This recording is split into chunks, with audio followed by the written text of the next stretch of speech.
kita, karena ini kan masih musim-musimnya pendaftaran peserta baru ya guys ya. Dan silakan Gus.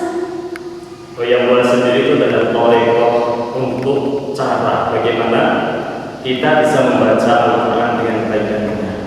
Yang buat sendiri itu ada 7 jilid atau 7 juz.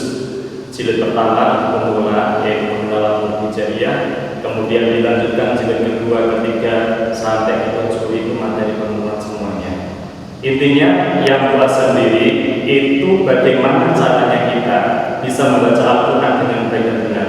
Kalau sudah membaca Al-Quran mungkin banyak yang bisa, tapi kalau kita terapkan kaidah tajwid, kemudian kita terapkan makhraj huruf, belum tentu semuanya bisa. Jadi pengalaman saya dulu ketika waktu saya mondok di Kudus, yaitu di Pondok yang Quran Ahmadiyah, di situ menerapkan metode yang benar. Kalau metode membaca Al-Quran itu banyak sekali, tapi di Ahmadiyah menerapkan metode yang benar yang dikarang oleh langsung beliau Agus Kulit Al-Wani, yaitu putra dari Bagi Al-Wani. Di situ memang kelihatan beda sekali. Artinya apa? Setelah kita mempelajari yang bukan itu, kita menjadi tahu, oh ternyata kita tidak salah dalam membaca Al-Quran. Oh ternyata makhraj itu huruf, cara penyampaiannya apa seperti ini. Dari situ saya punya anak-anak. Seandainya nanti saya punya lembaga pendidikan, seandainya saya nanti mengajar di suatu lembaga pendidikan, saya akan menggunakan metode yang sama yang disampaikan oleh kiai saya kepada saya. Baik Gus Solat, selama saya mengajar di SMP Darussalam, saya kan juga mengamati ketika pembelajaran minggu A. Itu kok ada ketika pembelajaran minggu A kok ada hafalan itu, apakah itu juga masuk dalam pembelajaran minggu A yang maksudnya memperhatikan tajwidnya atau seperti apa? Ya, memang benar seperti itu.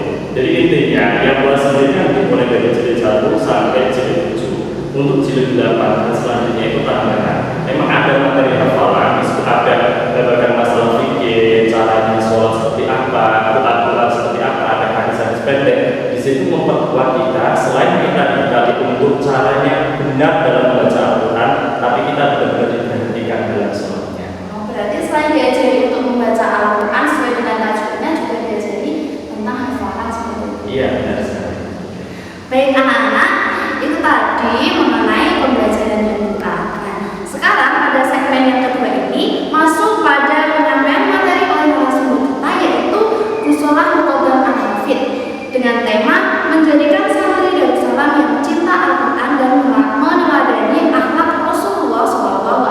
Gus Solah, saya dan anak-anak ingin belajar bagaimana sih caranya kita itu mencintai Al-Quran dan bisa meneladani akhlak Rasulullah SAW. Mungkin Gus Solah bisa menjelaskan terhadap anak-anak agar anak-anak itu lebih paham dan lebih mempunyai rasa cinta terhadap Al-Quran dan bisa meneladani akhlak dari Rasulullah SAW. Assalamualaikum warahmatullahi wabarakatuh. Alhamdulillahilladzi anzala al-Qur'an hudan lin-nas wa bayyinatin minal huda wal furqan. Wassalatu wassalamu ala sayyidina Muhammadin sayyidil arabi wal ajam wa ala alihi wa sahbihi alladzina hum maswatul dhalam amma ba'd. Sahabat Darussalam dimanapun berada, baik yang berada di pondok pesantren Darussalam maupun yang berada di rumah masing-masing, alhamdulillah Allah masih memberikan kesempatan kepada kita untuk menjalankan ibadah puasa di bulan suci Ramadan ini. Bulan suci Ramadan adalah bulan penuh keberkahan, bulan maghfirah, pintu surga dibuka, pintu neraka ditutup, dan di bulan suci ini Allah meningkatkan, melipat gandakan pahala-pahala amal kebaikan. Dan yang istimewanya lagi, di bulan suci Ramadan Allah menurunkan Al-Quran. Dalam surat Al-Baqarah ayat 185 disebutkan, Syahrul Ramadan alladzi unzila fihi al-Qur'an hudan lin-nas wa bayyinatin minal huda wal furqan. Al-ayat. Di bulan suci Ramadan Allah menurunkan Al-Quran sebagai petunjuk bagi manusia, sebagai penjelasan dari petunjuk-petunjuk tersebut, dan sebagai pembeda mana yang hak dan mana yang batil. Oleh karenanya, mengapa kita tidak mencintai Kita harus mencintai Al-Quran. Karena apa? Fungsi dari Al-Quran sendiri adalah sebagai petunjuk bagi manusia. Dengan Al-Quran, hidup kita menjadi terarah. Kita terbimbing, kita tahu mana yang benar dan mana yang salah. Kita tahu mana yang hak dan yang batil, mana yang baik dan mana yang buruk. Aisyah istri Rasulullah sendiri pernah ditanya oleh sahabatnya, yaitu Sa'ad bin Hisham, tentang perihal akhlak Rasulullah. Beliau Ummul Mukminin menjawab, karena khuluqul Quran, akhlak Rasulullah adalah Al-Quran. Maksudnya apa? Apa yang disampaikan Allah yang tersirat dalam Al-Quran, perintah-perintahnya, beliau Rasulullah menjalankannya. Dan apa yang dilarang Allah dalam Al-Quran, beliau mencegahnya, menjauhinya, dan tidak melakukannya. Masya Allah, ini sungguh indah sekali. Bahkan Rasulullah dengan istrinya ketika dalam rumah tangga, dengan bermasyarakat, dengan sahabat-sahabatnya, bahkan dengan orang-orang kafir Quraisy pun beliau menjaga akhlaknya. Ini istimewa sekali. Pernah diceritakan Rasulullah setiap pulang dari sholat menuju rumahnya itu mesti melewati rumah orang kafir, dan ketika tepat di pintu orang kafir tersebut, Rasulullah dicaci, dimaki, dihina, dilempari kotoran. Tapi beliau tidak pernah membalas itu dengan amarah, tapi beliau membalasnya dengan rahmah. Coba bayangkan seandainya itu menimpa pada kita, apa yang kita lakukan? Tapi Rasulullah tidak. Rasulullah memberikan suri tauladan atau uswatun hasanah kepada kita untuk supaya kita meneladaninya. Rasulullah tanya kepada sahabatnya, kenapa orang yang biasa muncul ketika saya lewat di depan rumahnya, tapi ini tidak tampak? Kemudian salah satu sahabatnya menjawab, dia lagi sakit Rasulullah. Tanpa pikir panjang, Rasulullah langsung mengajak sahabat-sahabatnya untuk menuju rumah tersebut. Kemudian Rasulullah menjenguknya, menyapanya, bahkan menyuapi orang tersebut. Ini adalah pandangan rahmat. Ini adalah belas kasih sayang yang disampaikan, yang dicontohkan Rasulullah kepada kita. Maka kita harus meneladaninya.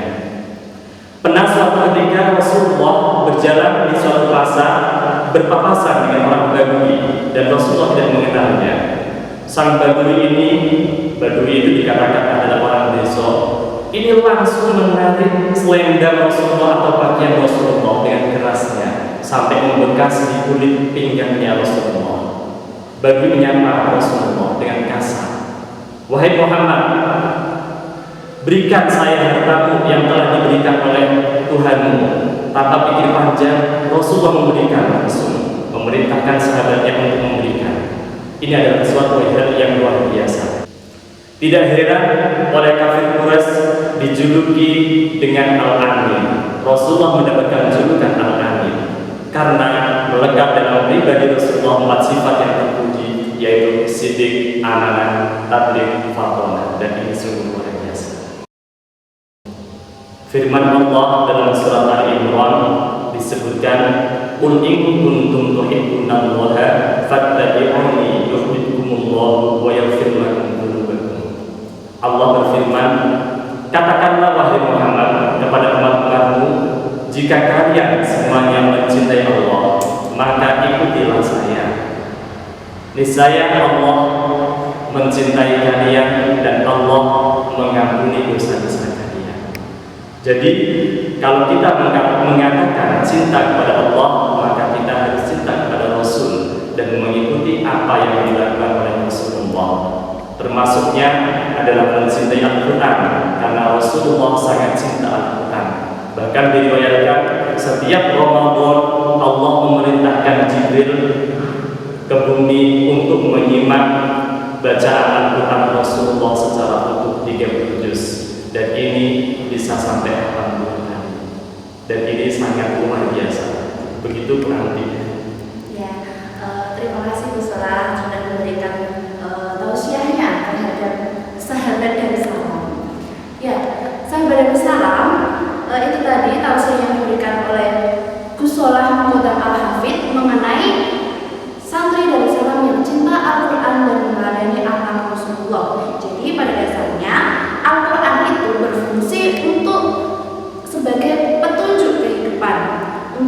memberikan hal yang baik dan yang buruk.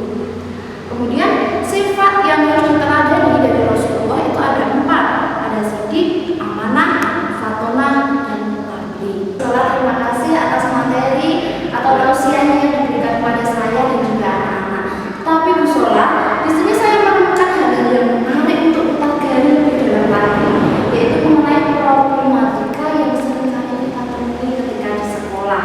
Nah, pada saat pembelajaran dari doa, Bu Shola, mungkin karena anak-anak itu kurang lancar dalam membaca Al-Quran atau mungkin tidak bisa sama sekali, mau membaca itu malu dengan teman-teman yang sudah lancar, itu ada beberapa siswa yang pernah membolos mungkin ketika pembelajaran dan doa.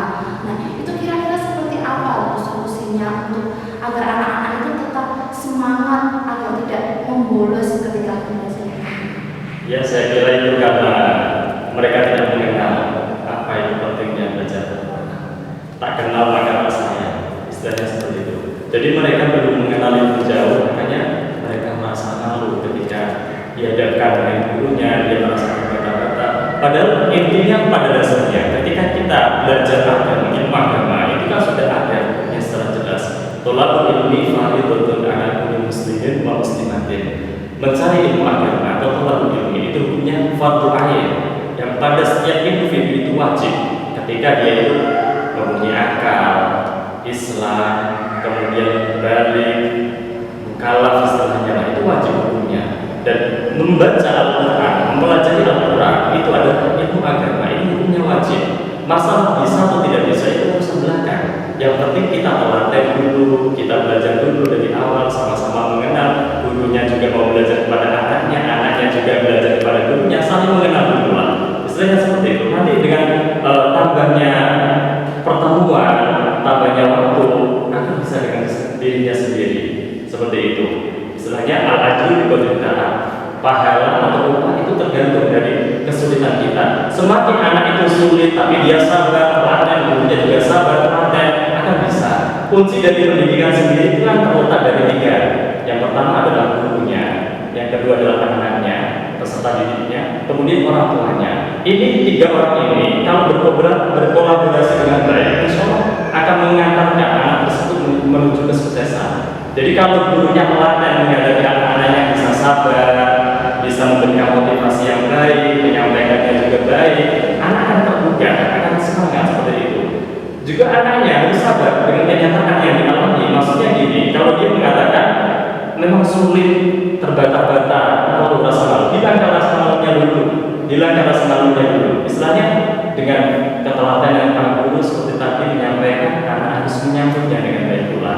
Insya Allah kalau ditambah lagi dengan motivasi orang tuanya di rumah, menyemangati, mendoakan, bukan cuma menyemangati, bukan cuma memberikan uang saja, tapi di rumah juga mendoakan. Insya Allah anak ini akan menjadi terbiasa dan akhirnya mencintai Al-Quran dan akan menjadi orang sukses di dunia maupun di akhirat. Kurang lebihnya seperti itu. Ya, lalu untuk strategi-strategi tersendiri bagi Gusola dalam menghadapi siswa-siswa yang seperti itu bagaimana? Oh, ini memang super ya, istilahnya ini ujian bagi guru ya menghadapi anak-anak sulit ya. Seperti halnya bukan cuma yang kelas saja, saya kira pelajaran seperti matematika, bahasa Inggris ini kan juga menjadi momok bagi mereka. Artinya karena mungkin mereka menganggap sulit dan tidak ngomongin anak benar-benar tidak bisa. Kalau saya memberikan saran, anak ini harus dibedakan dengan anak yang lain, memang seperti itu. Jadi untuk menumbuhkan rasa percaya diri, anak ini memang harus istilahnya, kalau saran saya bukan cuma di sini di SMP Darussalam saja belajarnya, tapi di rumah ada bimbingan khusus juga. Mungkin dengan ustadznya yang di kampung, di surau atau di musola atau di masjid, nanti bisa membantu sedikit demi sedikit. Kita jangan terlalu maksa, kita jangan pasang target yang besar misalnya. Ini anak yang penting mengenal dulu kejadian dulu, nanti kita tata sedikit demi sedikit. Nah ini insya Allah dengan proses yang seperti ini insya Allah akan bisa. Ya berarti selain kita belajar di sekolah, di rumah juga kita harus belajar seperti itu ya. Kalau mengandalkan cuma pertemuan di sekolah saja, saya kira kurang maksimal. Meskipun di sini sudah paketnya komplit ya, istilahnya seperti itu, tapi tetap anak itu harus di rumah, kita harus belajar ya, wajib sama orang tua seperti itu. Baik sholat. Kalau misalnya nih Chris, ada orang yang sudah rajin atau lancar dalam membaca Al-Quran, kemudian sudah mengikuti kajian fikih juga, tetapi dia itu apa ya, kayak tidak tahu maknanya, kemudian belum bisa menerapkan Al-Quran itu dalam kehidupan sehari-hari, itu bagaimana Chris? Itu memang proses ya istilahnya. Makanya kita sebagai orang Islam itu mengedepankan adab akhlak. Jadi ilmu yang banyak, misalkan tadi dia lancar cara membacanya Al-Quran, fasih, mungkin bahkan hafid juga mungkin ya seperti itu. Tapi kalau dia tidak bisa mengimplementasikan pada kehidupan sehari-hari, maksudnya akhlaknya jauh dengan apa yang dilakukan oleh Rasulullah atau yang diterangkan dalam Al-Quran, ini suatu, menurut saya ini suatu musibah bagi orang tersebut. Makanya kita selain belajar Al-Quran, cara membaca, kita harus mentadabburi Al-Quran sendiri, yaitu mengangan-angan atau mengkaji Al-Quran. Maksudnya yang ayat yang kita baca itu seperti apa? Lewat apa? Lewat kajian mungkin, lewat kajian-kajian di pondok pesantren, atau kita meneladani akhlak dari ulama-ulama kita. Menurut pendapat Rasulullah sendiri, jika ada seseorang yang mau belajar Al-Quran tapi itu sudah terlambat, dalam artian orang tersebut sudah dewasa tapi belum bisa membaca Al-Quran. Nah, kemudian orang tersebut ketika ingin belajar, dia merasa malu, padahal dia setiap harinya sudah mengikuti kajian, pengajian yang ada di musola atau di masjid seperti itu. Menurut pendapat Rasulullah bagaimana? Saya kira tidak ada istilahnya terlambat dalam belajar, tidak ada ya. Istilahnya tolak ilmi minal mahdi ilal mahdi, dari turun dari ayunan sampai masuk ke yang lain. Maksudnya dari kecil sampai tua sampai meninggal, ini kita masih wajib untuk belajar. Jadi tidak ada kata terlambat. Untuk hal yang seperti itu saya kira biasa. Istilahnya karena malu mungkin, karena minder mungkin, itu butuh biasa lah, butuh apa? Waktu. Istilahnya nanti lama-kelamaan dengan sendirinya berjalannya waktu ketika dia mau belajar, ya, kalau niatannya benar-benar kuat, motivasi untuk bisanya benar-benar kuat, dia akan hilang sendiri sifat seperti itu, mindernya hilang. Tentunya gurunya juga tidak boleh memunculkan, istilahnya teman-temannya juga kita harus memberikan motivasi supaya anak tersebut atau orang tersebut menjadi semangat dan tumbuh rasa cinta. Ketika sudah tumbuh rasa cinta, dia akan menjadi semangat dan pengen harus bisa, tapi harus bisa seperti itu. Terlebihnya anak murid Allah yang yurid, itu kita punya planning, kita punya keinginan, Allah yang merealisasikan. Saya punya keinginan, Anda punya keinginan, tadi Allah yang merealisasikan. Hanya saja kita sebagai manusia disuruh untuk berikhtiar, disuruh untuk berusaha mencapai keinginan tersebut. Tapi kalau kehendak Allah lain, misalkan kita sudah belajar, kita sudah telaten, kita sudah bersabar, tapi nyatanya kita masih belum bisa, insya Allah nanti anak kita mungkin yang akan menjadi alim, yang jadi hafid mungkin, atau yang jadi pecinta Al-Quran secara binadri atau ini, nanti kalau tidak jadi di pesantren, nanti jadinya di anak. Berarti musola pada dasarnya kita tidak boleh minder ya Gus ya. Benar. Belajar Al-Quran meskipun kita sudah dewasa belum bisa, tapi kita tidak boleh minder, harus tetap belajar. Tidak ada kata terlambat. Terima kasih ya Gus atas tausiah yang diberikan hari ini, semoga bermanfaat untuk saya dan juga pemirsa yang menonton program pesantren Ramadan SMP Darussalam kali ini. Baik Gus, ini sudah ada beberapa pertanyaan yang disampaikan oleh anak-anak melalui akun media sosial Facebook maupun Instagram yang sudah dirangkum oleh panitia kegiatan pesantren Ramadan. Pertanyaan yang pertama dari Iza Hasna, kelas 8A. Bagaimana cara menyikapi santri atau orang yang tidak mau mencintai Al-Quran dan santri, atau orang yang tidak begitu percaya dengan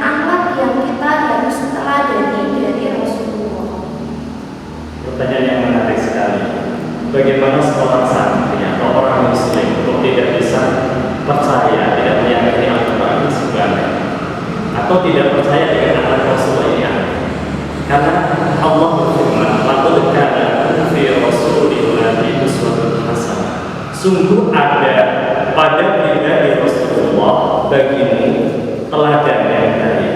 Ini kalau santri atau seseorang muslim tidak percaya dengan akhlak Rasulullah yang begitu mulia, dengan akhlakul karimahnya yang luar biasa, ini sudah aneh sekali. Rukun iman ada 6, termasuknya adalah iman kepada Rasulullah, iman kepada Al-Quran.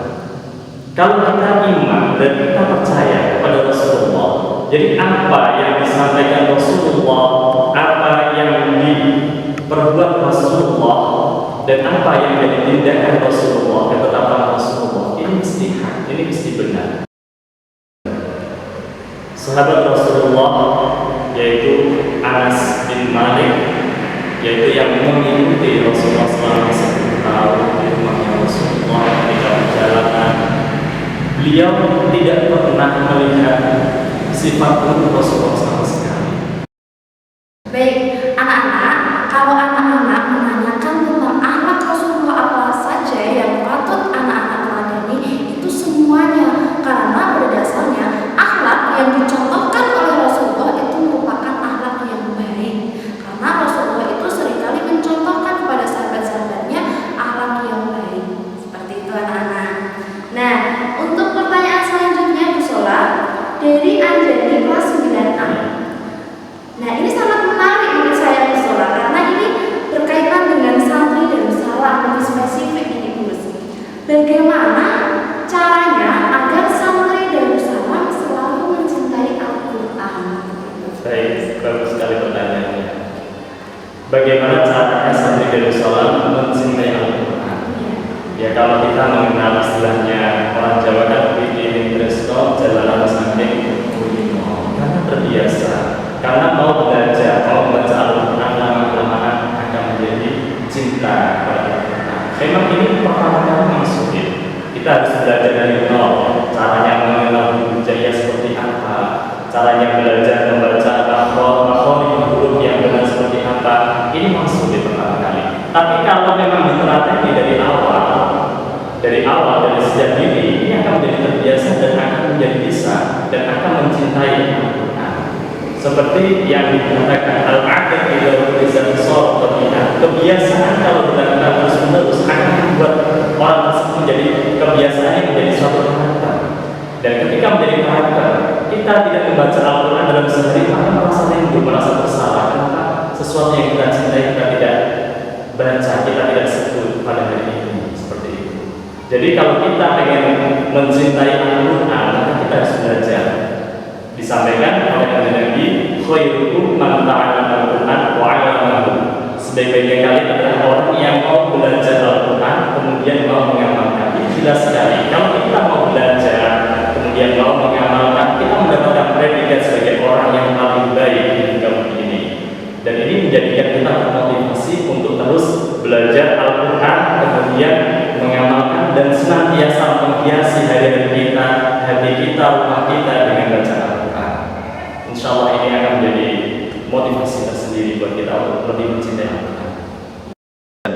Ya, terima kasih Bu Sola atas jawaban yang diberikan kepada anak-anak. Semoga anak-anak merasa puas dengan jawaban yang telah diberikan oleh Bu Sola. Ya, sama-sama. Nanti seandainya kurang puas nanti bisa ngaji di pesantren bersama kita aja ya.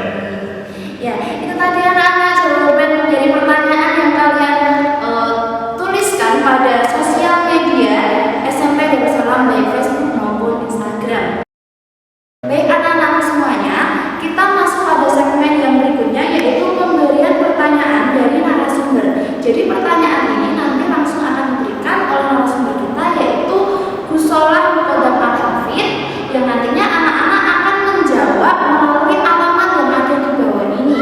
Siapa yang cepat dalam menjawab dan tentunya yang paling tepat nanti akan mendapatkan hadiah voucher sebesar 20.000. Silakan Gus Solah untuk memberikan pertanyaan. Sudah siap, Gus? Ya, insya Allah.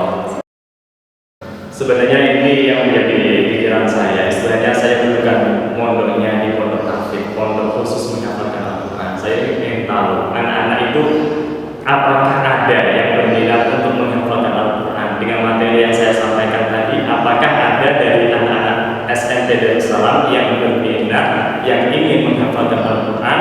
Nanti disampaikan alasannya seperti apa dan motivasinya seperti apa, itu aja. Terima kasih Gus Solah atas pertanyaan yang diberikan oleh anak-anak. Semoga ada anak-anak dari SMP Gus Solah yang ingin menghafal Al-Quran. Amin, amin. Anak itu tadi pertanyaan yang disampaikan oleh narasumber kita yaitu Gus Solah Muqaddam Al-Hafidh. Pertanyaan itu sangat menarik untuk anak-anak. Nah, dari pertanyaan itu anak-anak lebih semangat lagi dalam belajar sampai menghafal Al-Quran. Nah, siapa yang mau menghafal Al-Quran? Siapa yang mau belajar Al-Quran? Kalian harus tetap semangat. Meskipun kalian tidak bisa, kalian harus tetap belajar. Semoga kalian bisa menghafal Al-Quran. Seperti itu. Baik Gus Solah, terima kasih. Di sela-sela kesibukan Gus Solah masih menyempatkan waktunya untuk memberikan tausiah terhadap saya dan juga